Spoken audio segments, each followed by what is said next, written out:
Case क्या है? क्या किया तुम लोगों ने? एक आदमी का खून। लाल सिंह से पंगा लेके तूने अच्छा नहीं किया।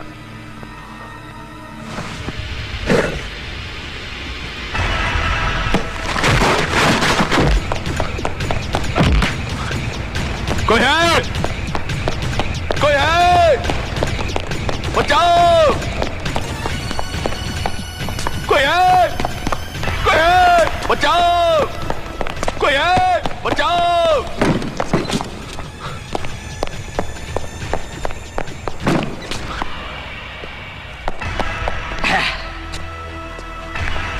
अरे चिल्ला क्या रहा है? वो भी इसके सामने। इसकी आंखों की पट्टी खोल देना तो सबसे पहले यही भागे यहां से।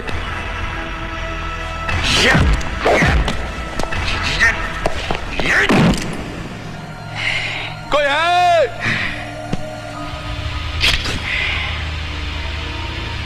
अरे जब 9 से 5 यहां कोई नहीं सुनता तो 5 के बाद कौन सुनेगा? ये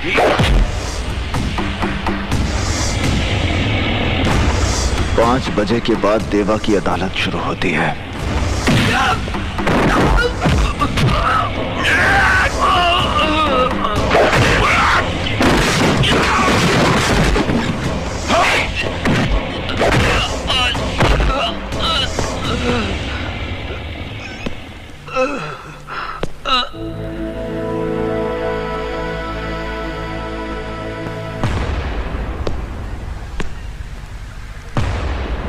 जानवर को मारने के लिए जानवर बनना पड़ता है बाबूजी।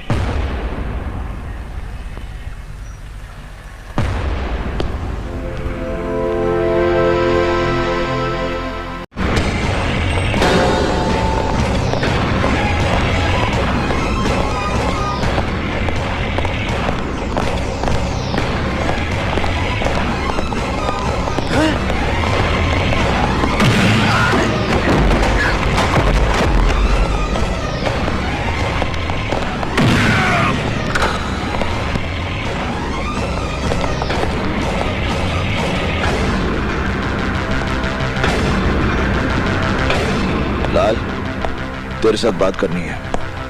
तुम देख नहीं रहे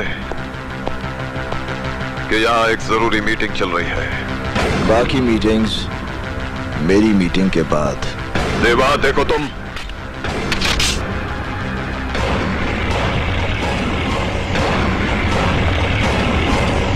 मैं तुझे मारने नहीं आया लाल। ये काम मुन्ना या मनी कोई भी कर सकता है। आखिर तुम चाहते क्या हो मुझसे? लाल सिंह, तूने अपनी गुंडागर्दी की बदौलत जमीनों पर नाजायज कब्जे करके बहुत बड़ी बड़ी इमारतें खड़ी कर दी। तेरी भूख इतनी बढ़ गई है कि अब तू स्कूल और शमशान जैसी जगहों को भी हड़प लेना चाहता है। ये कलीना वाले प्लॉट के पेपर्स हैं लाल सिंह। आज के बाद इस जमीन पर तेरी कोई दखलंदाजी नहीं होगी। इन पेपर्स पर साइन कर। तेरी जिंदगी के 5 साल मैं बख्श देता हूं।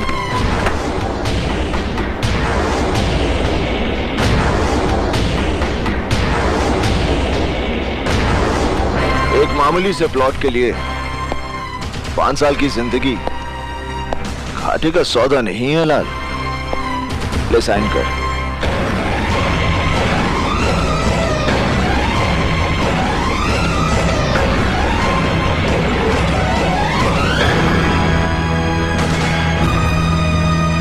जिस वकील को मारने के लिए तूने अपने आदमी भेजे थे वो अशोक प्रधान देवा का बाप है। अगर दोबारा तूने ऐसी गलती की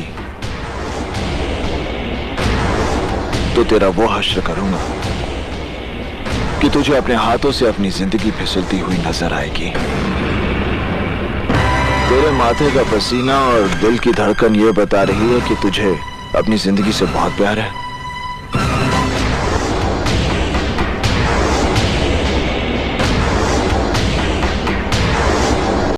जिंदाल साहब, देवा को इस मीटिंग में बुलाने का मतलब क्या है?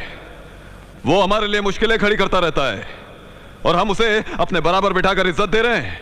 जिंदाल साहब, मेरा भी यही कहना है कि देवा कल हम सबके लिए एक बहुत बड़ा खतरा बन सकता है। Relax friends, relax. देवा हमारी दुनिया का एक नया बीज है जिसमें अभी अभी अंकुर फूटे हैं, जवान है, जोशीला है, और सबसे खास बात यह है कि वो बहुत जल्द तरक्की करना चाहता है। मेरा तजुर्बा है, ऐसे तेज आदमी को अपने से दूर नहीं रखना चाहिए।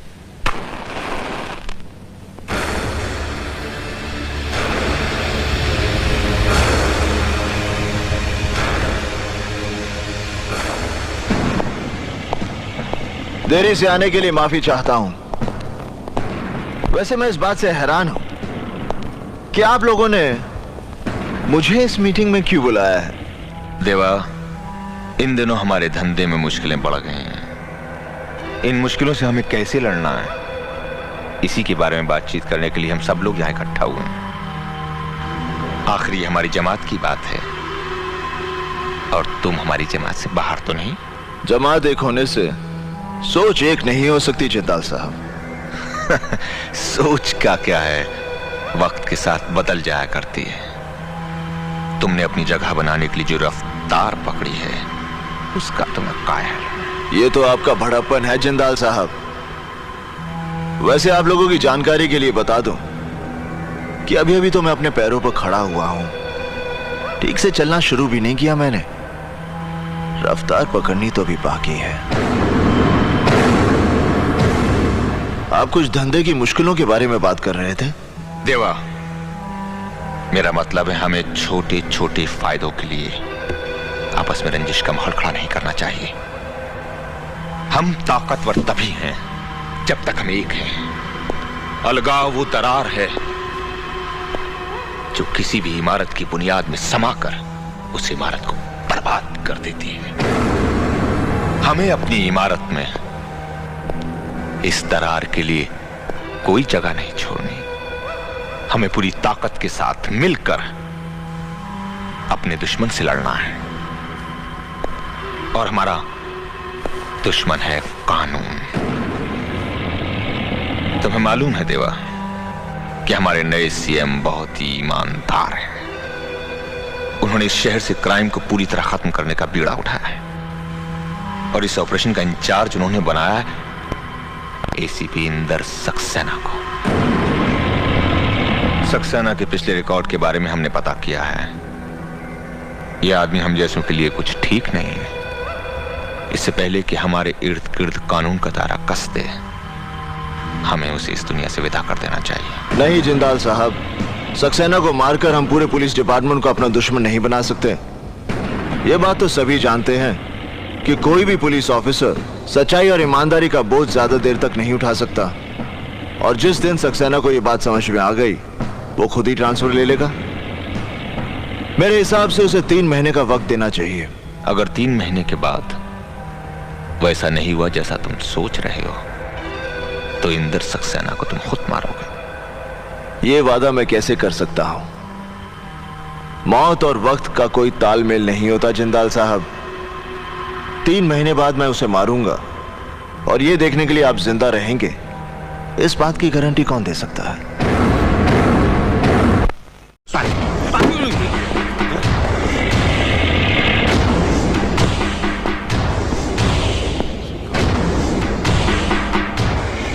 तू जानता है मैं यहां क्यों आया हूं? बता मेरे भाई को किसने मारा है। देखो देवा, मैं तुम्हारे भाई के बारे में कुछ नहीं जानता।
जब तक तू नहीं बताएगा तब तक तुझे मारता रहूंगा।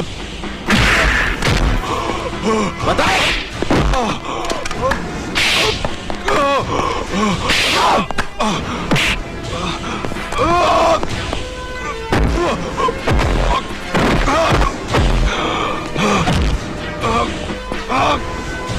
बता।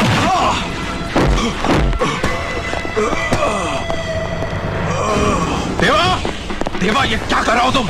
देवा, देवा शैलेंद्र, देवा, इसकी जगह पर मरा है मेरा भाई, इसकी जगह पर। देवा, देवा रोको अपने आप को, क्या कर रहे हो तुम? तू समझता नहीं इंदर, इसी की जगह पर मरा है मेरा भाई। मैंने पूरी इंक्वायरी की है देवा। लाल सिंह उस रात शहर में नहीं था उस रात शहर में। इंदर, आकाश की मौत एक एक्सीडेंट नहीं है, उसे मारा गया है। उस रात वो बिल्डिंग के ऊपर क्या करने गया था? क्या काम चल रहा था वहां पर? देवा, अगर तुम्हारी बात में सच्चाई है ना, तो मैं आकाश के खूनी को छोड़ूंगा नहीं। क्या आकाश के खून से मुझे कोई गम नहीं हुआ? क्या आकाश मेरा कुछ नहीं लगता था? देखो देवा, जिस तरीके से तुम रिजल्ट हासिल करना चाहते हो वो तरीका बिल्कुल बिल्कुल गलत है। तुम जानते हो लाल सिंह तुम पर केस बना सकता है कि तुमने उसे जान से मारने की कोशिश की। इंदर, भाई की मौत का घाव मुझे मिला है, मुझे। कानून के लिए आकाश की मौत एक केस है जिसे एक नंबर दे दिया जाएगा और फाइल बंद कर दी जाएगी। जिस दिन वो चेहरे मेरे सामने साफ हो गए, मैं अपने भाई की मौत का हिसाब अपने तरीके से लूंगा, अपने।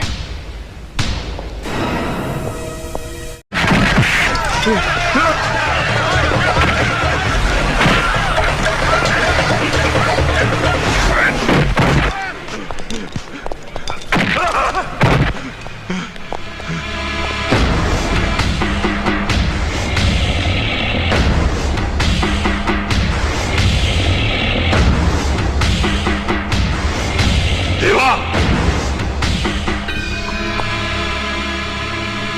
क्या ये सब? मुझे इस तरह यहां पर लाया क्या? ये ठीक नहीं है देवा। चिल्लाओ मत इंस्पेक्टर, ये देवा की अदालत है और मेरी अदालत में अपराधियों को ऊंचा बोलने की इजाजत नहीं। लेकिन मैंने किया क्या है? तेरे गुनाहों का काला चिट्ठा मेरे पास है इंस्पेक्टर।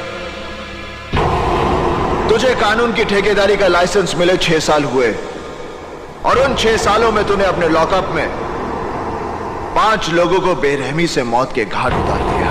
देखो देवा, मुझे यहां से जाने दो। नहीं कुलकर्णी, मैं तुझे यहां से जाने की इजाजत नहीं दे सकता। मैं यहां ऊंचाई पर बैठा जरूर हूं, मगर इस कोर्ट के फैसले नीचे बैठे ये लोग करते हैं।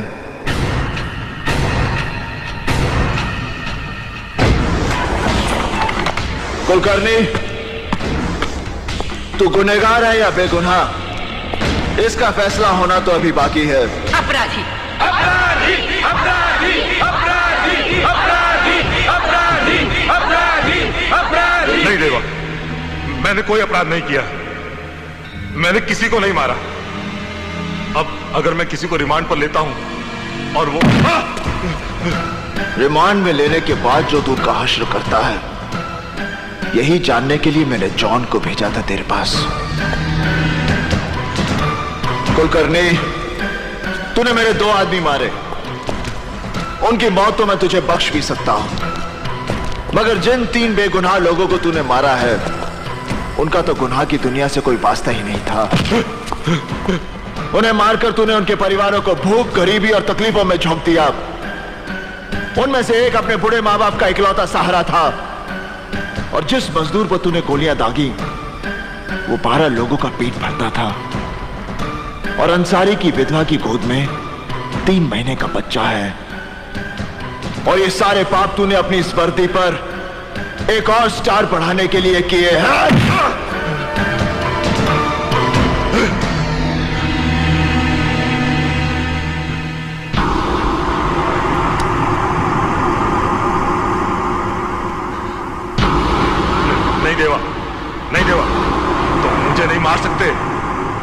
तुम जानते हो हमारा डिपार्टमेंट। ये काम मैं उसी की भलाई के लिए कर रहा हूं। ये रिवॉल्वर सरकार ने तुझे बुराइयों को मिटाने के लिए दिया था। तूने इससे सिर्फ गुनाह किए हैं। नहीं देवा। ये रिवॉल्वर पहली बार कोई नेक काम करने जा रहा है।